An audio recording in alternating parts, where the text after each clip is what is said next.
Bismillahirrahmanirrahim. Alhamdulillahi rabbil alamin. Wassalatu wassalamu ala ashrafil anbiya'i wal mursalin Sayyidina Muhammadin wa ala alihi wa sahbihi ajma'in. Subhanaka la ilma lana illa ma 'allamtana innaka antal alimul hakim. Rabbi shrah li sadri wa yassir li amri wahlul 'uqdatam min lisani yafqahu qawli. Wala haula wala quwwata illa billahil aliyyil azim. Amma ba'. Alhamdulillah, kita sama-sama panjatkan syukur kehadaratillah subhanahu wa ta'ala yang dengan limpah dan kurnianya diizin oleh Allah subhanahu wa ta'ala kepada kita pada malam ini untuk sama-sama kita menyambung lagi kuliah pengajian kita yang lama dah tertangguh, iaitulah pengajian kitab Minhajul Abidin. Moga-moga apa yang kita pelajari ini akan memberikan kefahaman kita terhadap agama kita dan seterusnya dapat kita amalkan dalam kehidupan kita dan akhirnya dimasukkan Allah ke dalam syurganya nanti di hari akhirat kelak, insya-Allah, amin ya rabbal alamin. Yang saya hormati pengerusi majlis dan seluruh ahli jawatan kuasa, pascawangan, paskawasan dan semua yang terlibat dalam menjayakan program kita pada malam ini. Dan tidak dilupakan juga kepada para alim ulama, tuan-tuan guru, ustaz ataupun ustazah yang hadir pada malam ini. Mohonlah ditegur kepada hamba yang fakir dalam bidang ilmu ini sekiranya apa yang disampaikan dan dikongsikan ada salah dan silapnya. Yang kita kasihi ayah-ayah, ibu-ibu, pemuda-pemudi, muslimin dan muslimat yang dirahmati Allah sekalian. Baik, kita sambung muka surat 6 kitab Jawi. Qala al-muallifu rahimahullahu ta'ala. Betul? Qala al-muallifu rahimahullahu ta'ala wa nafa'ana wa iyyakum bi ulumihi fid daraini amin ya rabbal alamin. Kata pengarang kitab, dan senya telah membangkitkan daku Allah Ta'ala pesuruh yang dikuatkan dia dengan mukjizat yang kharik bagi adat, yang melemahkan kuasa manusia, dan mengkhabarkan daku bahawasanya bagiku yang maha besar sebutannya Tuhan yang amat kuasa, lagi aliman, lagi hayyan, lagi mutakalliman, menyuruh dan menegah, dan bahawasanya ia amat kuasa atas bahawa diseksa jika aku maksiat akan dia, dan memberi pahala aku taat, dan memberi pahala jika aku taat, dan menegah, dan bahawasanya ia amat kuasa, dan memberi pahala jika aku taat akan dia, lagi amat mengetahui dengan segala rahsiaku, dan bergerak-gerak di dalam fikirku, dan senya telah menjanjikan dengan kebajikan dan kejahatan, dan menyuruh dengan memegang akan simpulan syarak. Situ dulu. Baik. Ni kita sambung lagi kitab kita Minhajul Abidin. Sebenarnya masih lagi kat mukadimah, tak masuk lagi isi. Tangguh lama pula, lagilah lambat nak masuk, kan? Tapi tak apalah, nak lambat tak lambat, yang penting kita terus mengaji, kan? Terus belajar dan terus membaca kitab-kitab tinggalan ulama-ulama kita dahulu kala ni. Baik, jadi kata Syekh, ini cerita dia sambung ni cerita pasal keadaan perjalanan orang yang nak berhijrah kepada Allah. Orang yang nak melakukan perubahan pada dirinya yang dulu di dalam kegelapan, kemudian nak pergi kepada cahaya. Ataupun katalah kita dah alhamdulillah dah mula berubah dah, tetapi kita nak merubah juga kepada baik, kepada jadi lebih baik. Jadi ini yang disampaikan oleh Tuan Syekh kita Imam Al-Ghazali, kemudian disyarahkan oleh Syekh Daud Al-Fatani. Kata dia, kata Syekh, dan senya maknanya dan bahawasanya lah. Dan bahawasanya tu maksudnya dan sesungguhnya. Maknanya ini haraf taukid, maknanya sungguh-sungguh. Dan senya telah membangkitkan daku Allah Ta'ala pesuruh yang dikuatkan dia dengan mukjizat. Maksud situ iaitulah seolah-olah Allah nak buat persoalan ataupun pengarang kitab nak membuatkan satu bentuk persoalan. Bukankah dia, yakni Allah, telah mengutuskan seorang Rasul kepada kita, yakni kepada kita semua, yakni Nabi Muhammad SAW. Sebab tu kalau kita tengok ada nombor 5 kecil dekat dalam kurungan tu, dia nota kaki dia.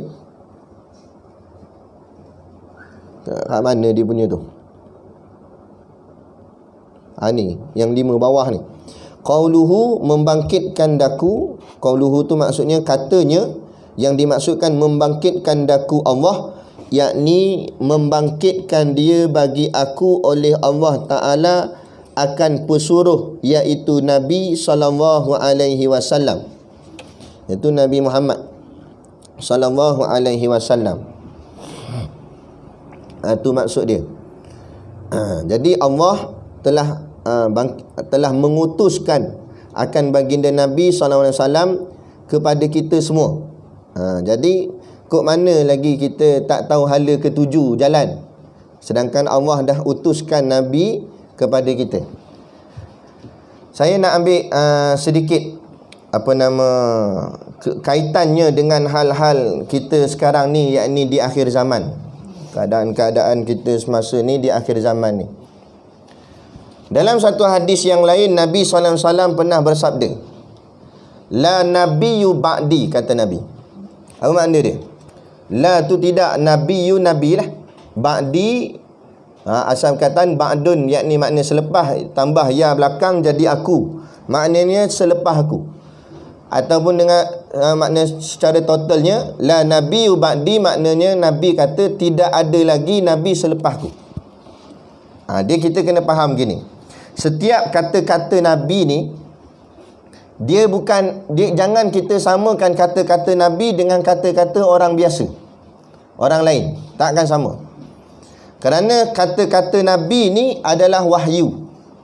Wa ma yantiqu anil hawa in huwa illa wahyu yuha, kata Allah. Maksudnya, apa saja yang Nabi ungkapkan, walaupun ianya berupa hadis, tetapi ia tetap adalah dianggap sebagai wahyu yang datang daripada Allah. Kerana Nabi takkan bercakap melainkan wahyu yuha, wahyu daripada Allah. Cumanya bila yang tu Allah kata, Nabi kata, ini Allah katalah, maka jadilah Al-Quran. Tapi apa yang Nabi kata juga tidak terlepas daripada apa yang telah ditetapkan Allah ke atas dia. Jadi maknanya bila sebut begitu, kata-kata Nabi tak bolehlah kita anggap kata-kata biasa. Itu pertama. Yang kedua, bila sebut kata-kata Nabi ialah kata-kata yang luar biasa, bukan kata-kata orang biasa, maka kata-kata Nabi ni dia ada, orang cakap apa, makna yang 1000 makna. Macam tu. Maknanya kata-kata Nabi ni ada makna tersurat dan ada makna tersirat. Kalau kita tengok pada sabda yang hadis yang saya bacakan tadi, la nabiyyu ba'di, tidak ada lagi Nabi selepasku, itu dari sudut makna tersurat apa yang kita faham? Makna tersurat kita faham tak ada lagi Nabi selepas Nabi Muhammad. Itu simple, senang.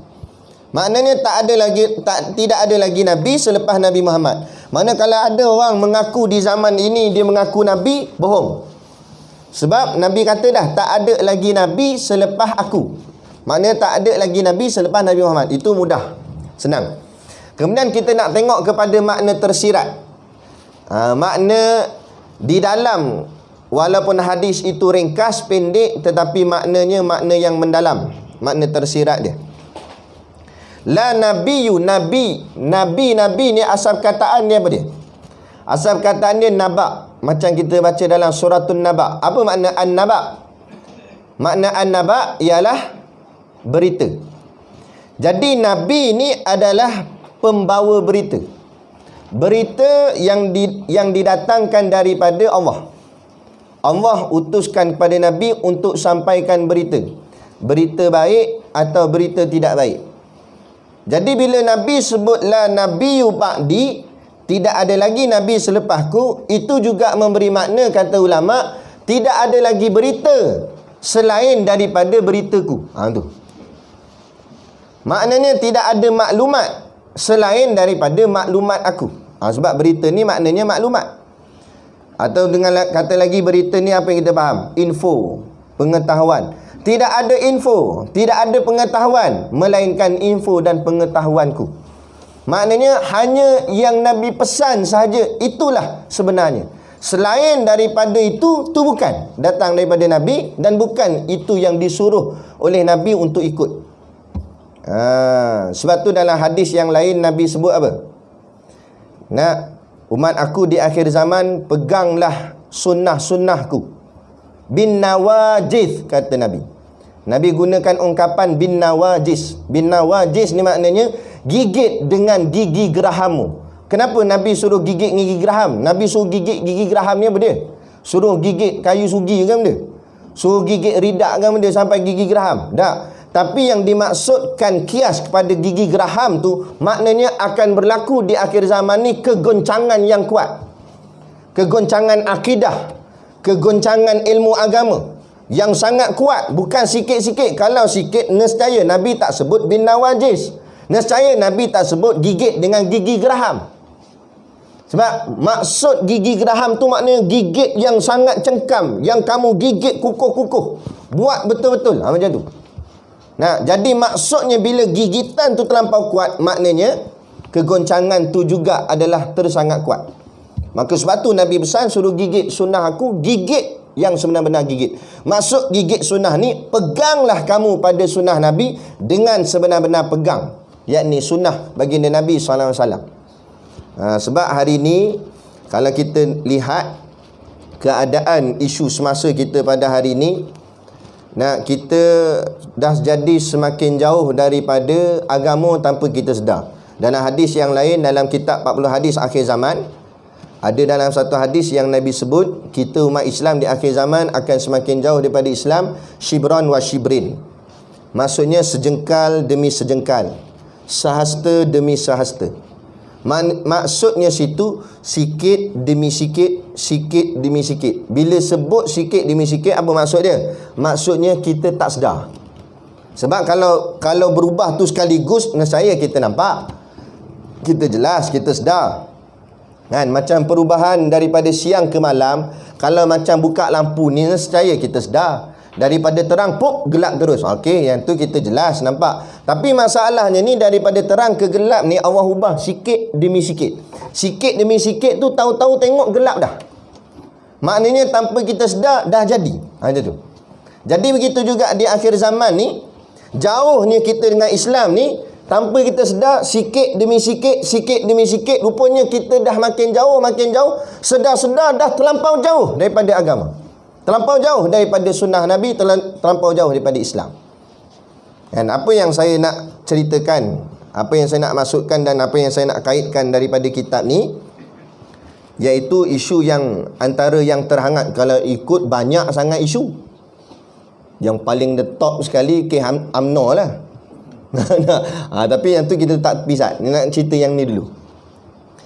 Antara isu lain yang kita tengah hadapi dan kadang-kadang mungkin kita terlepas pandang isu ni, iaitu isu vaksin COVID-19.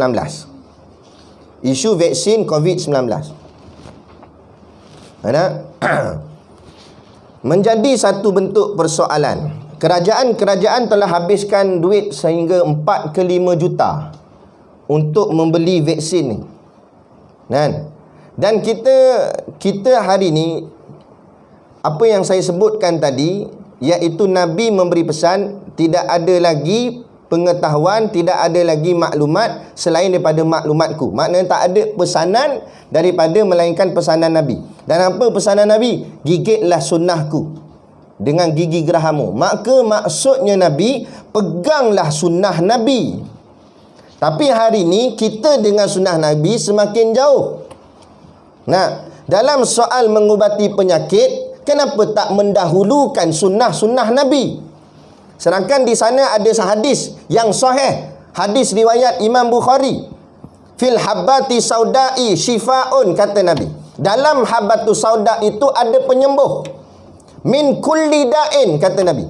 Bagi setiap jenis penyakit. Bagi habbatu sauda tu ada penyembuh bagi setiap jenis penyakit. Illa sama, melainkan mati, kata Nabi. Jadi kita agak terkilan ataupun kita agak sentak atau sedih lah daripada golongan kerajaan sendiri, golongan agamawan sendiri, golongan para kesihatan pun sendiri, yang semuanya terdiri daripada kalangan orang-orang Islam juga. Maka kenapa tidak mendahulukan apa yang dibawa datang oleh Quran dan juga hadis? Kenapa tak mendahulukan habatus sauda dalam kajian saintifik dalam bab kesihatan? Kenapa tak mendahulukan madu? Kenapa tak mendahulukan minyak zaitun? Nah, kenapa tak mendahulukan apa-apa yang Nabi makan? Yang sunnah menjadi sunnah Nabi. Kerana bila Nabi ni uswatun hasanah, kita kena hurai ayat ni betul-betul. Apabila Allah kata Nabi ni uswatun hasanah, bukan hanya contoh ikutan dari sudut akhlak semata-mata, tapi bila sebut uswatun hasanah, segala batang tubuh baginda Nabi SAW itu menjadi contoh, termasuk makan minum Nabi menjadi contoh kepada kita semua. Apa yang Nabi makan tidak ada yang tercela, tidak ada yang tak elok. Semua yang Nabi makan itu yang paling terbaik di atas muka bumi. Kenapa kita tak bawa perkara ni di kehadapan? Tapi terlampau cepat, terlalu cepat kita terus percaya kepada WHO yang kita tak tahu siapakah mereka ni, yang datang daripada golongan-golongan kafir. WHO ini dibayar oleh Bill Gates. Siapa di belakang Bill Gates? Dan sebab tu hari ni vaksin dah jadi sebagai satu bentuk bisnes. Sebab penyakit ni dah sampai terlalu ketara seluruh dunia, maka orang-orang besar, kapitalis, ekonomi kapitalis yang kaya raya nak mendahului ekonomi setakat ni. Dan dengan menjual harga vaksin yang begitu tinggi dan sebagainya, yang kita dah semakin susah. Dengan PKP apa, lockdown apa semua sebelum ni, ekonomi dah meleset, beli pula dengan vaksin, dan siapa kaya siapa susah. Yang ini yang berlaku sekarang di akhir zaman. Kita kena celik mata perkara ni. Kita kena buka mata. Ini isu global, ini isu dunia, bukan setakat negara kita, tapi ini isu dunia. Jadi ini, dan datang pula daripada barat. Kita tak tahu kadang-kadang kandungan di dalamnya ada apa. Kesahihan kita, Nabi Islam ajar kita bukan menjadi pak turut, tuan-tuan, ayah ibu yang dirahmati Allah sekalian. Jangan jadi pak turut. Jangan ikut apa orang kata. Orang kata A, orang kata B. Kalau kita jadi pak turut, walaupun kopiah kita 4 lapis atas kepala, Dajjal datang, kita orang pertama ikut. Sebab kita ikut kita dah, kerajaan kata kita ikut je lah. Kerajaan tak kira siapa pun. Setiap daripada kita kena tahu apa yang kita buat. Kita kena faham, bila kita nak ambil satu benda, apa benda yang kita ambil, apa kandungannya, apa hukumnya, halal haramnya, kena ambil tahu semua. Ini isu kartel daging haram, lagi satu masalah. 40 tahun bukan sikit-sikit. Dah agak-agak berapa banyak dah masuk dalam perut kita. Sebab tu perkara ni tak boleh kita kata ikut je lah, tak apalah, depa yang tanggung. Bukan mesti kita berlepas tangan begitu saja. Sebab nafsi-nafsi kita masing-masing, hukum hakam jatuh atas kita, pahala dosa. Dengan kita tak ambil duit tak boleh. Jadi masalah ni, yang ni yang disebutkan, bila dalam ayat kitab ni menyebut, dan senyata telah membangkitkan daku akan Allah Ta'ala yakni Allah telah mengutus Nabi kita Nabi Muhammad SAW. Maknanya utusnya Allah atas Nabi itu bukan orang cakap apa, sekadar kita okeylah Nabi Allah hantar kat kita, itu saja. Tak. Tapi ada tujuan dan sabab musabab, hikmah kenapa Nabi diutuskan kepada kita. Sebagaimana yang kita sebut tadi, uswatun hasanah, supaya kita tengok Nabi, bukan tengok orang lain, tengok Nabi. Apa saja yang Nabi buat, makan minumnya, tingkah lakunya, apa saja. Itu yang dimaksudkan. Dan senya telah membangkitkan daku Allah Ta'ala pesuruhnya, yakni pesuruh Allah, yakni Nabi Muhammad sallallahu alaihi wasallam. Dan tak cukup dengan itu, Nabi kita Nabi Muhammad ini yang dikuatkan dia dengan mukjizat. Dan Allah kuatkan Nabi sebagai kuat ni maksud bukan kuat tenaga, tapi kuat di sini dari sudut hujah. Dikuatkan bahawa hujah kebenaran pada Nabi tu, sebenarnya kalau tak ada mukjizat pun kita wajib beriman dah pada Nabi, wajib ikut Nabi dah, wajib yakin kat Nabi dah. Tapi Allah nak tunjuk, aku kuatkan lagi hujah Nabi tu benar dengan aku kuatkannya dengan diberikan pada Nabi itu mukjizat.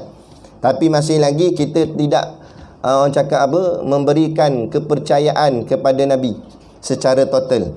Kita takut kita ni tuan-tuan sebut beriman itu atas lidah sahaja.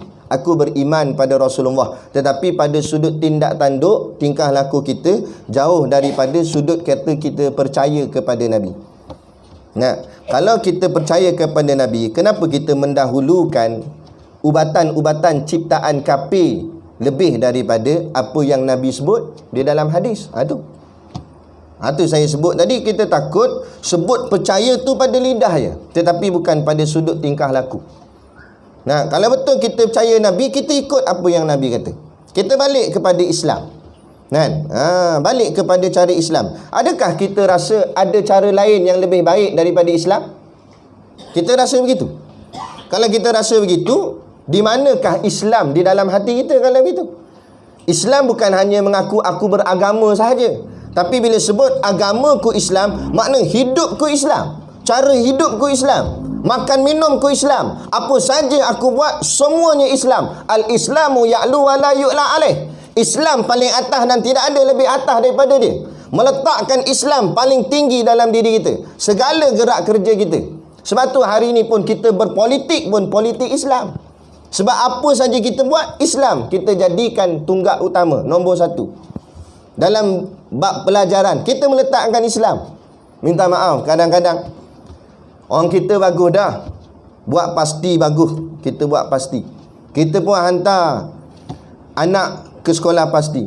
Tapi bila sampai kepada peringkat habis pasti, kenapa kita tak teruskan hantar ke seriti pula dan semiti? Sedangkan tadi kita sebut ni, kita meletakkan Islam paling atas. Dan tujuan parti kita buat pasti seriti semiti bukan saja-saja nak cari orang cakap apa, nak buat bisnes sekolah, bukan. Tetapi ada satu matlamat yang nak dicapai, supaya fikrah kita bulat terhadap agama. Saya terus terang, semenjak saya mengaji dengan Tok Guru Siddiq Noor ni, saya tak berapa yakin sangat dengan pendidikan cara akademik sekolah. Bukan pada sudut pelajarannya, pelajaran insya-Allah lah okey, tapi pada sudut sistem dia. Sistem, contoh sistem campur lelaki perempuan. Duduk sebelah menyebelah pun kadang-kadang berlaku dalam sekolah. Sebab tu kalau cikgu bagi kerja-kerja sekolah ke apa, kadang-kadang ada dia kena buat projek satu kumpulan campur lelaki perempuan. Saya nak tanya masing-masing tuan-tuan yang berkopiah kepala dan bertudungkan kepala, yang kita meletakkan, kita mengaku Islamlah agamaku, adakah itu dibenarkan di sisi syarak sebenarnya? Percampuran, ikhtilat lelaki dan perempuan. Tapi kadang-kadang kita nampak perkara ni perkara remeh. Tapi ketahuilah bahawa mereka musuh-musuh Allah sudah berputus asa untuk menyesatkan kalian dengan perkara-perkara besar. Nabi kata, tetapi mereka akan menyesatkan kalian dengan perkara-perkara kecil. Maksudnya perkara yang kita nampak remeh inilah yang mereka kacau. Walaupun asalnya nampak kecil, tapi efek dia besar. Nampak macam tak ada apa, dia bergaul lelaki perempuan. Selepas 9 bulan tu dapat anak tu. Nampak? Ini yang jadi couple, jadi yang maksiat yang bukan-bukan. Sebab tu Allah kata wala taqrabuz zina. Allah tak guna ayat ni wala taf'alu zina. Takrab dan taf'al lain. Kalau taf'al maknanya buat. Allah tak kata jangan kamu buat zina. Tapi Allah kata wala takrab, jangan kamu dekati zina. Padahal mendekati zina belum tentu menjadi berdosa.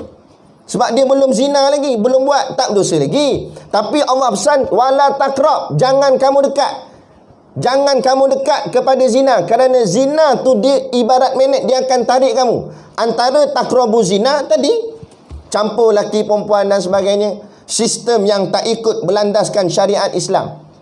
Maka sebab tu kita buat pengajian alternatif, contohnya pondok, tafiz dan sebagainya.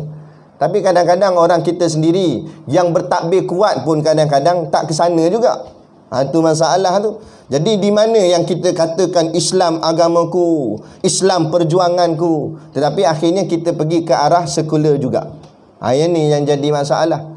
Yang ni yang kita nak kena bentukkan balik, bulatkan hati kita benar-benar ikut cari Islam. Tapi kadang-kadang minta maaf cakap, bila dah tak boleh nak pi bahagian akademik, barulah dia akan cari pondok, baru dia akan cari tafiz. Tuan-tuan, ayah ibu yang dirahmati Allah sekalian, tuan-tuan percayakan saya. Percaya sebab apa percayakan saya? Sebab saya anak murid Tok Guru Siddiq Noh. Betul tak? Kalau tak, orang mungkin tak panggil juga saya ceramah kat sini. Kan? Dan bila maknanya gitu, maknanya tuan-tuan lagi percayakan Tuan Guru Siddiq Noh. Nah, tapi kalau betul kita meletakkan bahawa Tok Guru Siddiq Noh seorang ulama, kenapa kita tak meletakkan zuriat keturunan kita untuk dipimpin di bawah ni? Tu. Jadi kita takut kita ni, macam tadi saya sebutlah, minta maaf saya cakap, takut kita ni hanya di bibir sahaja. Seperti mana yang Nabi sebut dalam hadis, Nabi kata, umat aku akhir zaman membaca Quran tetapi sekadar di kerongkongnya sahaja. Maknanya sampai sini saja, tak masuk ke hatinya. Takut kita bertakbir, kita sebut Islam, Islam, Islam, hanya di kerongkongnya saja tapi tidak di hatinya. Kita takut jadi begitu. Sebab ujian kita pada sekarang ni semakin berat, lagi-lagi dalam dunia politik kita. Kita tengok sekarang apa jadi.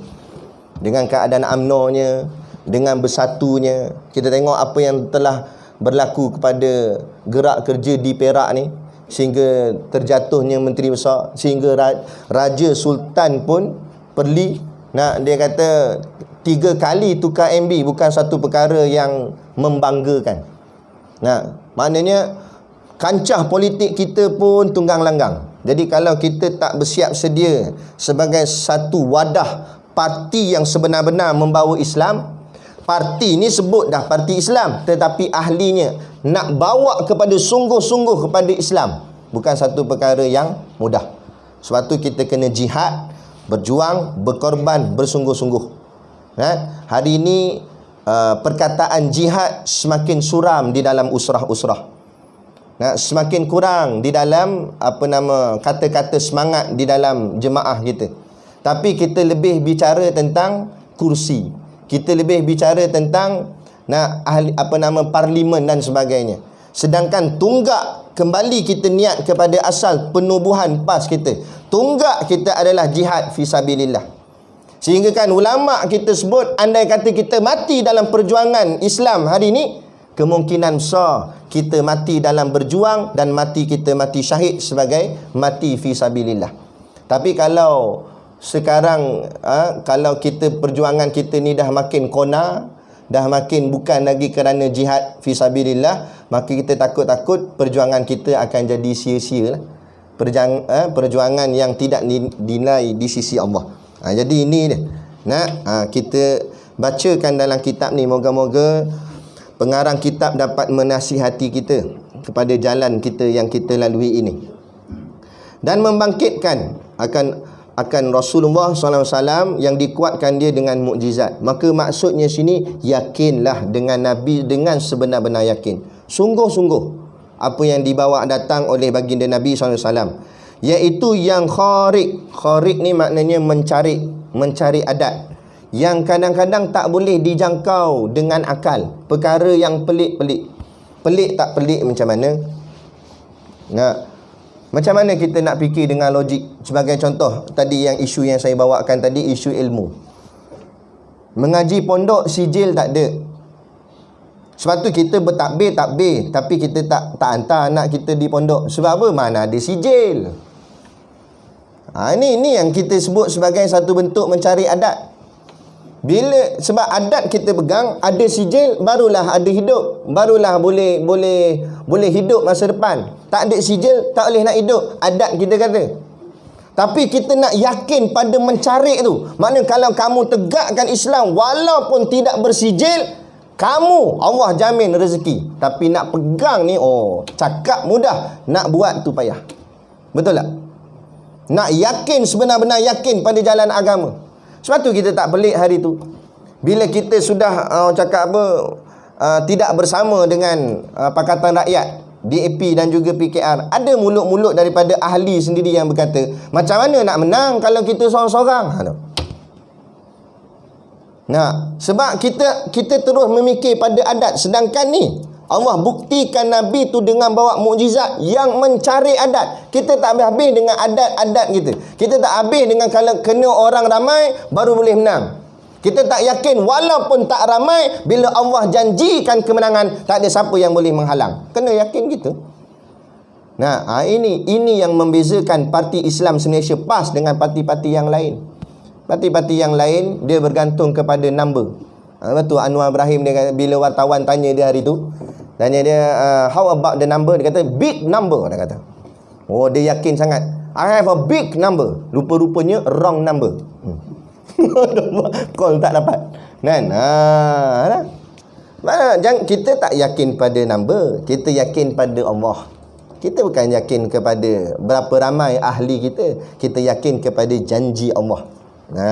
Biar tak ada siapa pun, macam saya pernah sebut sebelum ni, andai kata dalam kawasan ni semua duk pakat keluar parti, tinggal kita seorang je dalam PAS ni, tetap kita akan berjuang dan tidak goncang langsung dan tak melemahkan langsung, tak menggoyangkan langsung di dalam hati kita.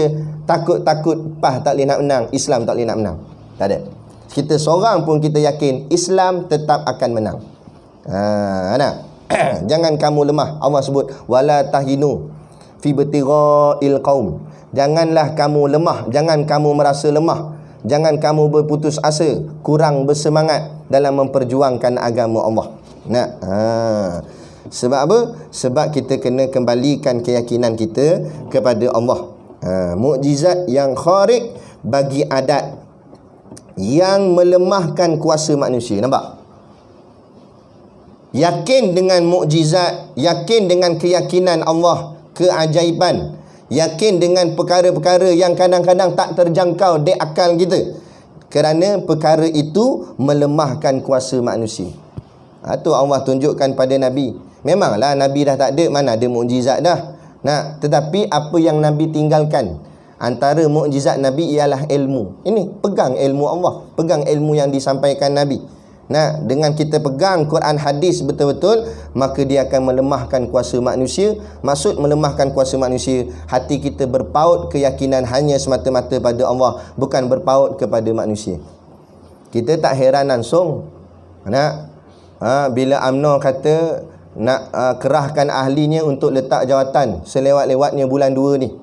Dan kita tak rasa goyang langsung, seolah-olah bila UMNO kata nak memutuskan dalam PN, Perikatan Nasional, kita tetap teguh, tetap kita punya usaha meneguhkan PN dan mengeratkan MN. Kita tetap teguh dengan Kerajaan Perikatan Nasional dan kita tetap mengeratkan Muafakat Nasional.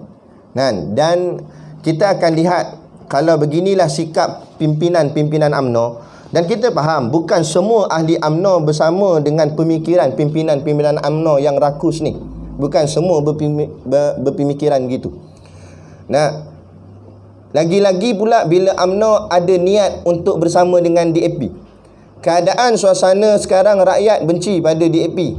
Kemudian UMNO pula nak memikat tunang dengan DAP. Jadi kalau pilihan raya akan datang, dia nak bersama dengan DAP, insya-Allah kita yakin mereka takkan boleh nak pergi ke mana pun. Sebab dah lah DAP tu dah orang tak suka. Dan UMNO kena ingat, PRU yang lepas, PRU 14, dia berjuang solo. Dia UMNO dengan Barisan Nasional berjuang solo pun kalah. Ini kan pula bersama dengan DAP yang orang tak suka, lagilah kalah. Kan? Sebab tu dalam bab ni jangan kita ada rasa goyang langsung. Kita lagi sonok, lagi suka kerana apa kegoncangan politik dalam negara langsung tak menggoncangkan politik Islam kita. PAS langsung tak bergoncang, tak bergoyang langsung.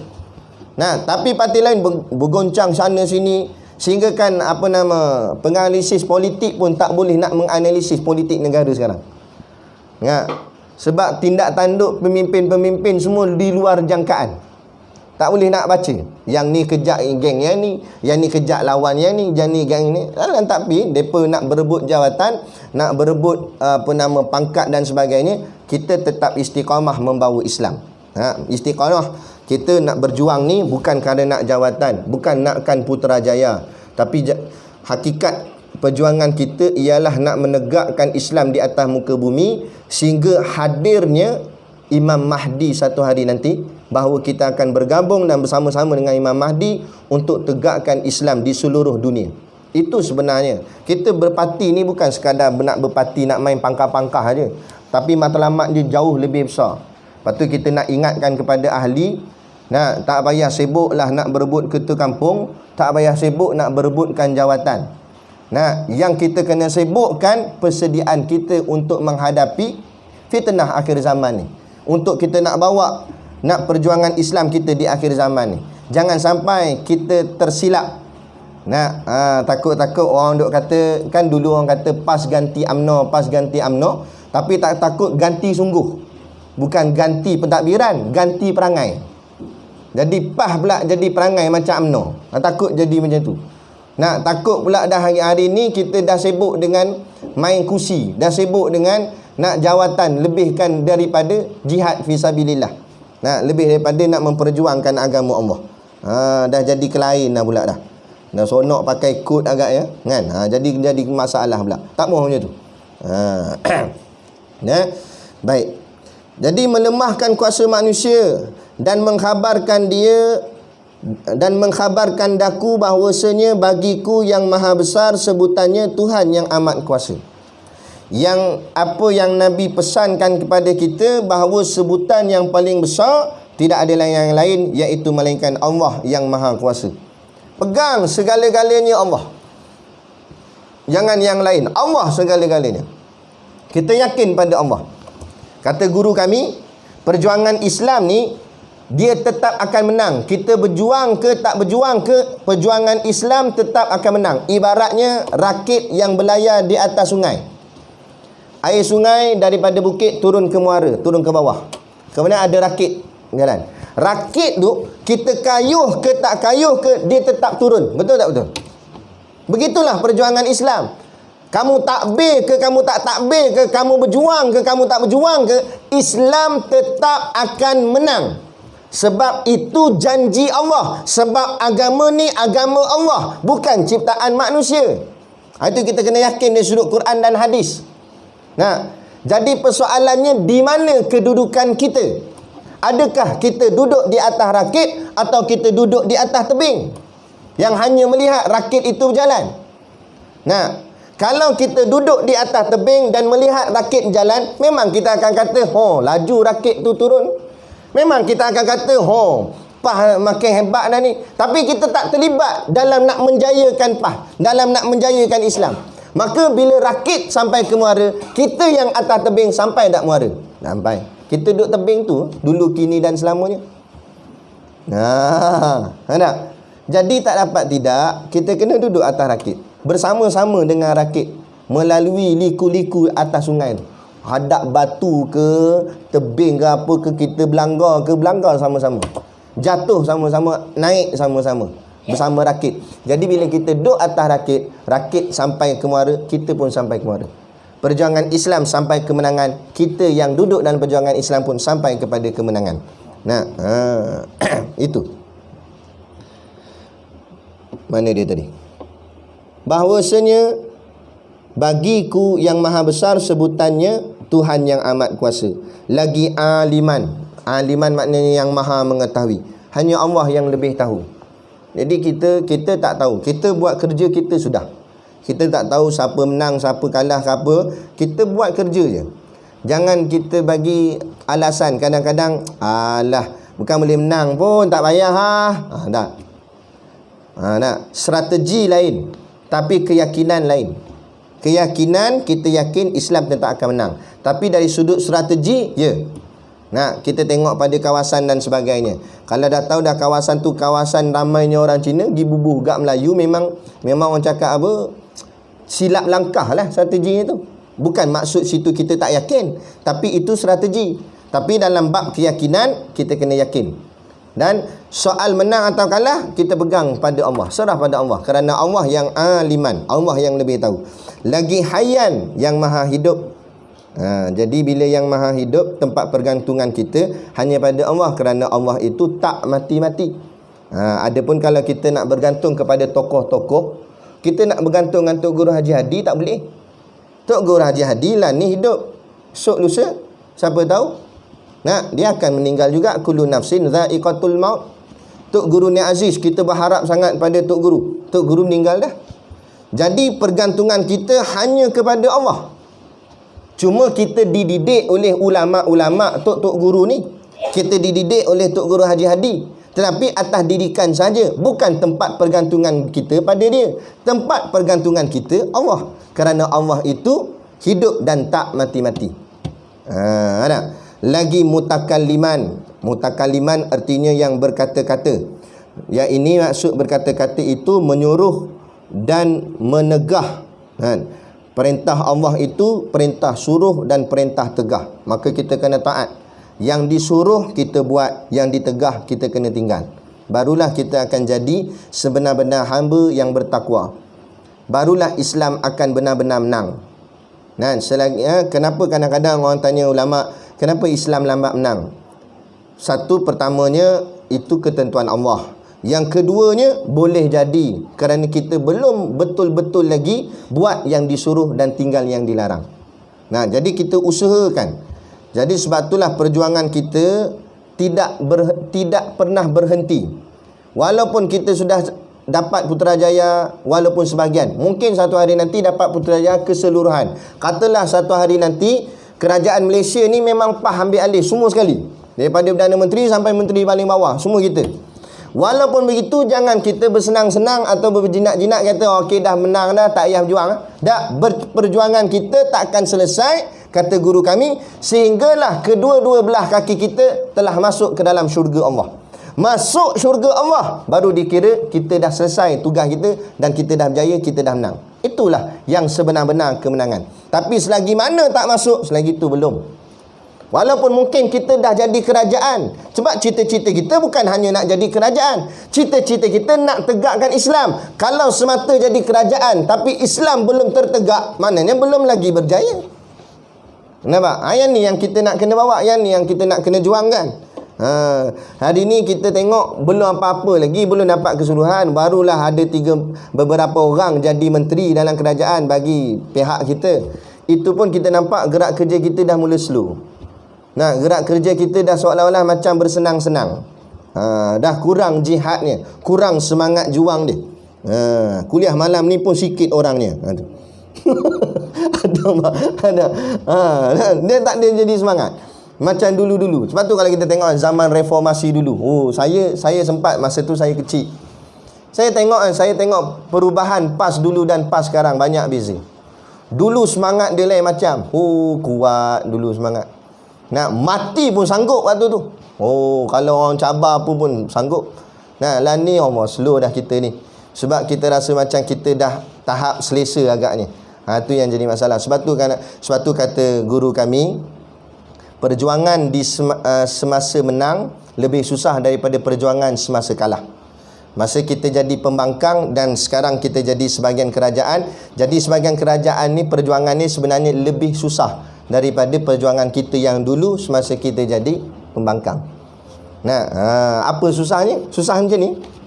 Susah ni. Nak panggil orang pun susah kadang-kadang, nak suruh buat ni, suruh buat tu pun kadang jihad dia. Macam contoh Tok Guru Siddiq Noor dia buat contoh. Di Terengganu Ini pilihan raya yang dulu, bukan yang sekarang, yang dulu lagi. Yang masa tu Tok Guru jadi MB. Sekejap. Nah, waktu tu bila kerajaan Terengganu PAS jadi kerajaan negeri Terengganu, maka mesyuarat punya mesyuarat, bincang punya bincang. Nah, gaji guru pasti diserahkan pada kerajaan. Maka maksudnya kerajaanlah yang akan bayar gaji guru pasti.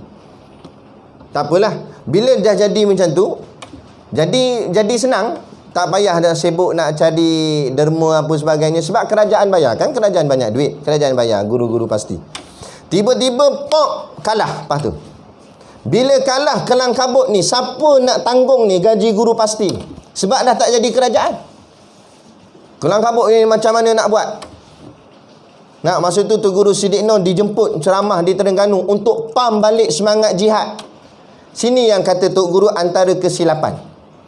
Bila kita dah seolah-olah kita rasa macam kita berjaya, jihad kita dah semakin slow.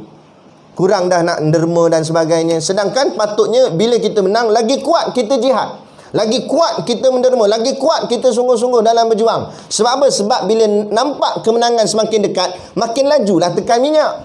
Patut macam tu. Ni dah sebab dia dah rasa macam dia paling depan sekali, dia buat relax, lepas tangan tu steering. Oh. Nak tahu-tahu zok orang potong dia. Habis. Jadi rugi, masalah kita. Kan? Sebab tu kita jangan berada di tahap zon selesa. Sebab tu kita ambil iktibar daripada kisah Nabi dan para sahabat dalam perang Uhud. Nabi pesan dah, wahai kumpulan pemanah, walau apa pun terjadi, jangan turun daripada bukit, kata Nabi. Walau apa pun terjadi, maknanya nampak macam nak menang ke apa, selagi mana tak ada arahan, jangan turun daripada bukit. Nah, tiba-tiba nampak tentera Islam makin ke depan, tentera kafir makin ke belakang. Maknanya sinar kemenangan dah semakin nampak. Bila makin nampak, geng-geng pemanah, bukan kita nak kata sahabat pun salah dah, tapi ini jadi iktibar kepada perjuangan kita hari ni. Bila jadi begitu, sahabat yang atas bukit pun kata, nak menang lah, jom turun pergi pakat ambil harta ghanimah. Sahabat lain kata tak boleh, Nabi pesan jangan turun. Masalahnya nak menang dah, apa lagi tunggu? Nak menang lah tu, mereka nak balik dah tu, nak pergi. Turun rupanya tentera kafir Quraisy lalu ikut belakang bukit dengan tentera berkuda. Akhirnya tentera Islam duduk tengah-tengah, tersepit, dikepung oleh tentera kafir. Depan pun kafir, belakang pun kafir. Dan peristiwa itu menyebabkan sampai gigi Nabi pun berdarah. Nah, jadi di sini apa yang kita boleh ambil iktibar? Jangan cepat kita rasa kemenangan dah semakin dekat, kita dah, orang cakap apa, berada di seolah-olah macam zon selesa. Nak terkinja-kinja, nak terhegeh-hegeh untuk mencapai habuan-habuan dunia yang kita gelarnya sebagai harta ghanimah. Kan? Ada pula yang kata, nak sekarang dah menang boleh ambil harta ghanimah. Masalah berat tu. Ini bukan harta ghanimah, ini harta rakyat. Kan? Harta ghanimah lain. Harta ghanimah ni harta musuh. Harta ghanimah ni harta DAP. Kita lawan DAP sampai kalah, lepas tu kita ambil duit DAP. Tu baru panggil harta ghanimah. Nah, tapi kalau ambil bahagian duit kerajaan, itu bukan harta ghanimah, itu duit rakyat. Nah, jadi kita takut-takut tersalah tafsir, jadi rosak jadi makna. Tak? Baik. Jadi itu dia, menyuruh dan menegah itu perintah Allah, bahawasanya ia amat kuasa atas bahawa diseksa jika aku maksiat akan dia. Bila kita pegang kemah-kemah benda ni, kita akan rasa takut bahawa Allah yang maha kuasa ni akan seksa kita bila kita buat maksiat kepada Allah. Kita takut. Dan memberi pahala jika aku taat akan dia. Dan kita untuk imbang dia balik supaya takut kita jangan lebih. Ini dipanggil keseimbangan dalam kehidupan. Dia ada khauf dan juga rojak. Khauf tu makna takut, rojak tu makna harap. Nah, bila kita berada di tahap selesa sangat, rasa relax aja macam tak ada apa-apa, nah, kita rasa kita ni dah kuat semayang, dah bagus, dulu tak datang masjid, sekarang main masjid selalu je. Nah, untuk takut diri kita jadi rosak, kita bawa datang khauf. Khauf ni maknanya perasaan takut. Takut-takutlah kita, semayang-semayang yang kita buat tu langsung Allah tak terima. Apa jadi? Kan, ibadat-ibadat yang kita rasa kita bagus. Sebab tu kadang-kadang bila kita duduk dalam jemaah ni, jangan pandang jemaah lain semua jahat. Ni masalah. Nak kita mula tengok orang UMNO tu, kita pandangnya dengan pandangan jijik, pandangan yang seolah-olah macam depa ni jahat, kita je baik. Hati-hati. Takut-takut kita duk rasa baik tu, rupa-rupanya di sisi Allah jahat. Allah tak terima pun perjuangan kita. Perjuangan kita takut-takut diracuni dengan perkara-perkara yang tak elok. Sebab ada disebut dalam kitab Tanbihul Ghafilin, ada 3 golongan yang akan dipanggil Allah dahulu daripada orang lain. 3 golongan ni Allah panggil dulu, orang lain Allah tak panggil lagi. Antaranya golongan Quran, yang kedua golongan alim ulama, dan yang ketiga golongan pejuang fisabilillah. Saya nak masuk yang ketiga ni. Yang pertama, kedua ni panjang pula urai lagi. Kita cerita yang 3 ni je. Allah panggil kamu. Siapa di antara kalian yang dulu berjuang menegakkan agama Allah? Bangkit semua. Masa tu bangkit geng-geng pejuang, geng-geng takbir kuat apa semua ni keluar. Allah asingkan daripada orang lain. Ni. Kemudian Allah tanya, apa yang kalian buat? Masing-masing pun cerita daripada Allah. Ya Allah, saya takbir kuat sampai bergegar kubah, ya Allah. Saya ni berjuang sungguh, mati pun saya sanggup, gini-gini. Semua cakap, inilah kesungguhan-kesungguhan mereka dalam perjuangan. Allah kata apa? Kazabta, pembohong, penipu. Ini kerana kamu berjuang, kerana kamu nak orang angkat nama kamu. Kamu nak bila kamu mati, ni yang ulama kata riak selepas mati. Kamu nak bila kamu mati, so nama kamu disebut oleh anak cucu. Kamu nak nama kamu dijulang-julang. Orang kata, inilah dulu pejuang ni, dia inilah orang hebat. Habis. Bila ada dalam hati tu macam tu, habis. Sebab tu Allah peringatkan dalam surah Taubah ayat 105.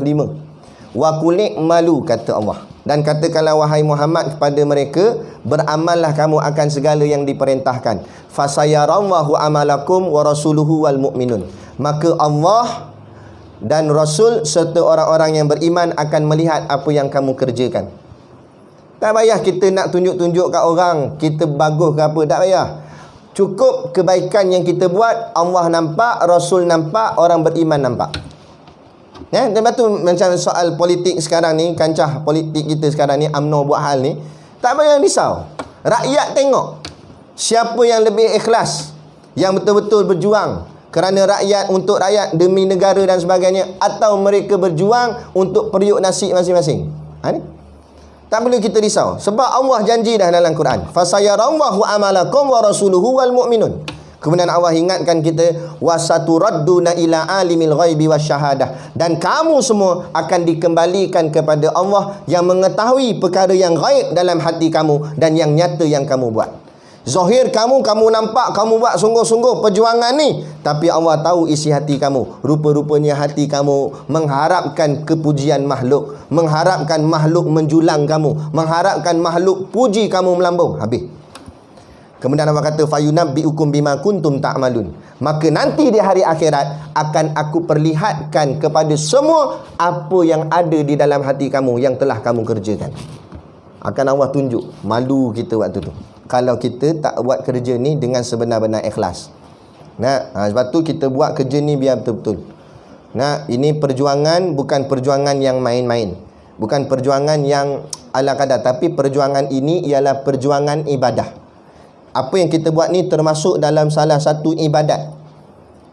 Jadi kalau kita buat main-main macam semayang. Semayang ibadat. Kalau kita semayang tu main-main, semayang kita jadi lara sia-sia. Kalau sia-sia saja tak apa, tapi menyebabkan jadi masuk dalam neraka.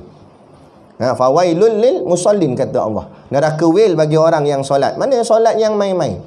Ibadatnya main-main. Begitu juga dalam perjuangan. Kalau perjuangannya main-main, bukan hanya setakat sia-sia, takut dihumban oleh Allah Subhanahu Wa Taala ke dalam neraka Allah. Nauzubillah min zalik.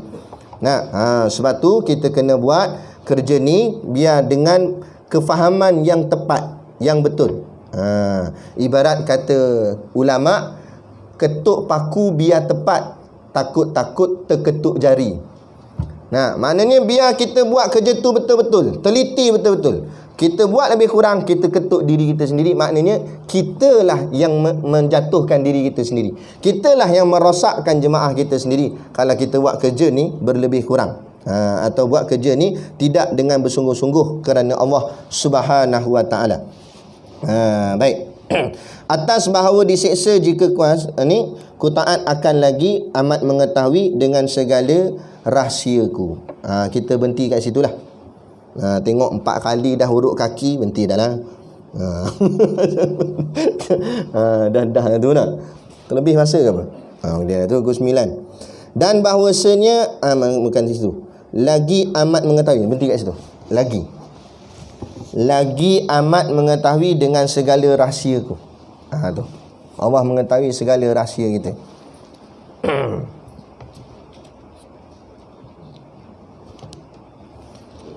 Kita tak perlu risaulah pasal masalah UMNO ni. Allah sebut maka nawahul yadharul mu'minin. Allah tidak akan membiarkan orang-orang beriman ala ma antum alaihi, bercampur aduk di kalangan kamu orang yang beriman dengan orang yang munafik. Allah kata sehinggalah Allah akan memisahkan antara orang yang beriman itu dengan orang munafik. Ini janji Allah. Orang beriman dengan orang munafik tak akan duduk sekali. Kan? Kalau beginilah cara permainan pimpinan-pimpinan UMNO, maka kita akan lihat UMNO akan berpecah dulu. Kan? Bukan sahaja UMNO, bersatu dan mana-mana parti. Sehinggakanlah percaturan ataupun pemikiran yang kita bolehlah buat kajian, kami dengan para asatizah yang lain, sampai satu hari nanti kita berjuang Islam ni bukan lagi kerana parti, tapi siapa yang nak benar-benar Islam, dia akan duduk sekali. Siapa yang kerana dunia, jawatan, pangkat dan sebagainya, dia akan duduk satu kelompok terasing. Masa tu tak kiralah PAS bergabung dengan UMNO bersatu ke apa ke, tapi yang ni yang solid, buat kerja lillahi ta'ala kerana Allah je. Tapi yang mana yang merepek-merepek ni semua keluar. Sama ada yang dalam satu akan keluar, daripada UMNO akan keluar, atas sekalipun kalau ada dalam PAS pun akan keluar. Sebab Allah akan tapih lagi. Sebab tu kita kena buat penyucian jiwa dan hati kita. Biar kita buat kerja ni biar betul-betul ikhlas. Jangan kerana yang bukan-bukan jawatan dan sebagainya. Ini belum apa-apa baru dengar nak boleh jadi kerajaan, masing-masing dah nak. Dia kata aku tak jadi esko tak apa, jadi driver esko pun tak bedah, dia kata. Mula dah nampak kelain, nampak habuan-habuan dunia nak. Kadang berebut nak jadi tok penghulu, nak berebut ni jadi ketua kampung JKK. La ilaha illallah. Ni jadi masalah ni. Jadi tak mahu macam tu. Orang lain nak berebut lantak dia. Sebab mereka tak ada tunggak Quran hadis. Kita ada dasar Quran hadis kita. Pegang betul-betul Quran hadis. Yakin pada Allah. Tak ada masalah lah. Berapa kita tak perlu risau kalau kita jatuh. Sebab kita memang biasa jatuh. Sebab tu orang yang miskin, dia tak takut miskin sebab dia pernah miskin. Tapi orang yang takut miskin ialah orang yang tak pernah miskin dan dia duduk kedudukan kaya. Dia kaya, kemudian bila dia takut orang ugut jawatan nak kena ambil apa semua, dia takut. Sebab dia tak biasa hidup susah. Kita dah biasa hidup susah. Orang nak ambil jawatan, kena ambil apa, nak ambil duit, aku ambil pi lah. Aku pernah susah, aku tak ada masalah. Kita nak pegang begitu. Itulah yang ditarbiah di pondok-pondok. Sebab tu orang tanya, kenapa pondok ni nampak macam selekeh, nampak rumah kayu, kenapa tak boleh buat pondok lawa-lawa? Boleh kalau nak buat, tak ada masalah kalau nak buat begitu. Tapi cara hidup itu adalah satu bentuk tarbiah. Itu adalah satu pengajian selain daripada dalam kitab. Itulah pengajian luar kitab. Supaya dididik ahli-ahli pondok ni, pelajar pondok ni, hidup tu biar susah. Hidup tu biasa susah. Supaya besok dia keluar, kalau apa pun jadi, fitnah, dajjal dan sebagainya, kemarau 3 tahun betul-betul tak ada makan, dia biasa dah hidup macam tu. Dia tak ada masalah. Tapi kalau kita yang duk selesa sangat ni, datang dajjal apa kemarau ni, Dajjal tak tunjuk apa, baru tunjuk KFC je. Ikut dah Dajjal. Habis jadi. Kita tak mahu macam tu. Tu pentingnya tarbiyah. Dan tarbiyah bukan masa makan 2-3 hari, dia makan bertahun-tahun baru meninggalkan kesan. Lepas tu Nabi tarbiyah sahabat 13 tahun di Mekah. Barulah menghasilkan kemenangan yang sangat hebat di perang Badar. Waktu tu di Madinah. Jadi maknanya kesan daripada tarbiyah itulah menghasilkan kemenangan yang hebat, insya-Allah. Nah, jadi cukup sekadar tu pada malam ni yang dapat kita kongsikan. Moga-moga tak dapat banyak, sedikit pun jadilah kefahaman apa yang kita kongsi dan sampaikan ni. Jadi sikit sebanyak. Dan macam biasalah di luar sana tu ada produk perniagaan untuk menampung sekolah pondok dan juga tahfiz kami. Jadi pakar-pakarlah tuan-tuan, ayah ibu yang dirahmati Allah sekalian, niatlah membeli sambil menerma perjuangan kami Sekolah Ustaz Siddiq Noh supaya dapat meneruskan pengajian sekolah kami dan melahirkan pelapis-pelapis ulama pada masa-masa akan datang. Dan insya-Allah kami dalam merangka untuk menebar luaskan lagi jajahan. Maknanya cawangan-cawangan sekolah, antaranya di Pangkor dan antara lagi Cangkai Iboy. Kami dalam usaha nak membuat satu sekolah pondok khas, yakni pondok untuk orang-orang yang dah orang cakap ketinggalan, macam geng-geng yang graduate penjara. Maknanya orang yang ada kes-kes lama yang tak elok lah, background hidup dia tu dah masyarakat pun tak pandang, tapi Islam tetap memandang dia. Jadi kita nak buat satu sekolah tu nak didik mereka ni, yang jenis macam ni, walaupun tak boleh jadi seorang guru, tak boleh jadi seorang ustaz, tapi sekurang-kurang jadi seorang pejuang yang mempertahankan ulama, yang mempertahankan Islam. Kadang-kadang mereka yang jenis macam ni lebih berani daripada kita, kan? Mereka ni kadang-kadang lebih sanggup mati tu. Saya ada jumpa seorang ustaz, cakap je ustaz, kalau ustaz suruh saya bunuh ustaz. Kata sabar dulu, kuat sangat ni. Nak sabar dulu, kita ada pimpinan, nak ikut arahan pimpinan kita. Dia jadi macam tu. Jadi ni yang kita bukan nak didik supaya jadi penjahat dah, tapi kita nak didik untuk dia bersama dengan Islam, pertahankan Islam. Sebab kita ni musuh kita terlampau banyak, bukan hanya dalam negara, di luar negara tu lagi banyak. Dan untuk makluman bersama, DAP dia ada rangkaian dengan negara-negara lain juga. Jadi sebab tu perkara ni kita kena ada persediaan yang lengkap untuk menghadapi segala apa-apa jua yang akan mendatang. Bukan hanya kita berlawan dari sudut parti politik semata, tapi perjuangan kita sebenarnya lebih luas lagi.